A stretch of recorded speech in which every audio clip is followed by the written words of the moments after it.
Hello, this is Joachim from Playing Piano with Chords. It's piano hack number 4, and I'm going to show you how to create minor chords from major chords, and vice versa. So if you have a major chord, C major, with C, E, and G, you can create a minor chord just by lowering the third by 1/2 step. So you're lowering the major third, E, to the minor third, E flat, and there's your minor chord, C minor. Notice the different sounds. The major chord sounds rather happy, and the minor chord sounds rather sad or melancholic.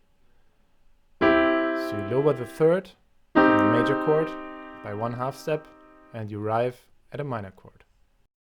You can also use numbers to arrive at a minor chord. So remember, the major chord was constructed of a major third and a minor third on top of that. The minor chord is just the other way around. So you have a minor third, 3 half steps up from the root, and then you have a major third on top of that, which is 4 half steps up from the minor third. So it's just the other way around. Instead of 4 plus 3 for major chords, now it's 3 plus 4 half steps for minor chords.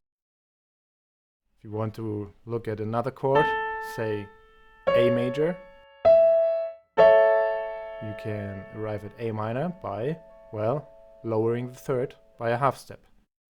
There's your A minor chord, A, C, E. You can also count 3 half steps from A to C, and another 4 half steps from C to E, and there's your A minor chord.